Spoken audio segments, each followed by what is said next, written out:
നമസ്കാരം, 4K ന്യൂസിലേക്ക് സ്വാഗതം.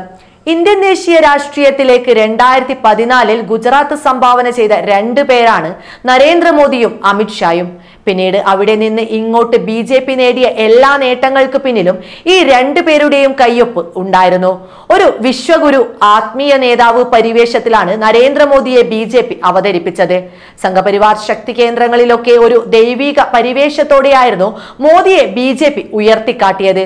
ഇതിനെല്ലാം പിന്നിൽ പ്രവർത്തിച്ച ഒരു ബുദ്ധി കേന്ദ്രമുണ്ട്, അമിത്ഷാ. ലക്ഷ്യമാണ് പ്രധാനം, മാർഗം എന്തുമാവാമെന്ന കാൾമാർക്സ് സിദ്ധാന്തം അമിത്ഷായെ പോലെ നടപ്പിലാക്കിയ ഒരു നേതാവ് ഇന്ത്യയുടെ ചരിത്രത്തിൽ വേറെ കാണില്ല. അധികാരം പിടിക്കണമെങ്കിൽ തിരഞ്ഞെടുപ്പിൽ നിന്ന് ജയിക്കണമെന്ന നമ്മുടെ ഭരണഘടനാ സിദ്ധാന്തത്തെ വരെ നോക്കുകുത്തിയാക്കിയ നേതാവാണ് അമിത്ഷാ. MLA-മാരെ വിലക്കെടുത്തും ജനാധിപത്യത്തെ വ്യഭിചരിച്ചും വേണമെങ്കിൽ അധികാരം പിടിക്കാമെന്നത് അമിത്ഷാ തെളിയിച്ചു തന്നു.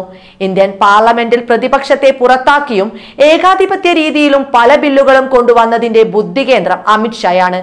മോദിയുടെ ഏകാധിപത്യ ശൈലിക്ക് വഴിയൊരുക്കിയത് അമിത്ഷായാണ്. ഇന്ത്യൻ ഭരണം ലഭിച്ചതും രാജ്യത്തിന്റെ ക്ഷേമത്തെക്കുറിച്ചല്ല അമിത്ഷാ വാഗ്ദാനം നൽകിയത്. കോൺഗ്രസ് മുക്ത ഭാരതമായിരുന്നു അദ്ദേഹത്തിന്റെ ലക്ഷ്യം. അത് ആദ്യമായി പ്രഖ്യാപിച്ചതും അദ്ദേഹമാണ്.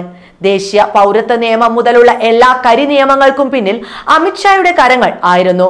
ഇത്തവണ 400 സീറ്റുകൾ പിടിച്ച് ലോക്സഭയിലും രാജ്യസഭയിലും കേവല ഭൂരിപക്ഷം നേടുക എന്നതായിരുന്നു അമിത്ഷായുടെ ജീവിതാഭിലാഷം. അതിനുശേഷം ഒരു ഇന്ത്യ ഒരു തിരഞ്ഞെടുപ്പ് അടക്കമുള്ള നിരവധി അപകടകരമായ നിയമനിർമ്മാണങ്ങൾ അദ്ദേഹത്തിന്റെ മനസ്സിൽ ഉണ്ടായിരുന്നു. ഒറ്റ ഇന്ത്യ ഒറ്റ തിരഞ്ഞെടുപ്പ് എന്നതായിരുന്നു പ്രധാനം. വലിയ രീതിയിൽ ജനാധിപത്യ അട്ടിമറി നടത്താനും രാജ്യത്തെ ട്രെൻഡ് മനസ്സിലാക്കുന്നതിൽ നിന്ന് ജനങ്ങളെ തടയാനും അങ്ങനെ ഇന്ത്യ മുഴുവൻ BJP സർക്കാരുകളെ കൊണ്ടുവന്ന് ഭരണഘടനയടക്കം തിരുത്താനുമായിരുന്നു അമിത്ഷായുടെ പദ്ധതി. അത്തരത്തിൽ പൂർണ്ണമായും ഒരു ഏകാധിപത്യ സ്വഭാവത്തിലേക്ക് രാജ്യത്തെ എത്തിച്ചതിനു ശേഷം മോദിയുടെ പിൻഗാമിയാവാനും അമിത്ഷാ ആഗ്രഹിച്ചിരുന്നു എന്നതാണ് യാഥാർത്ഥ്യം. അതിലെ അപകടം വളരെ വലുതാകുമെന്നത് RSSന് വരെ മനസ്സിലായിരുന്നു എന്നതും സത്യമാണ്. അതിനാൽ തന്നെയാണ് മോദിക്ക് പിൻഗാമിയായി RSS അമിത്ഷായെ ഒരിക്കലും പരിഗണിക്കാത്തത്.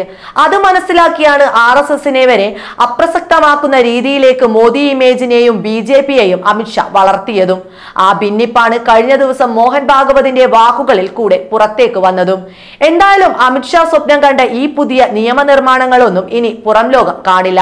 കാരണം അവ ലോക്സഭയിൽ പാസ്സാക്കാൻ കഴിയില്ല.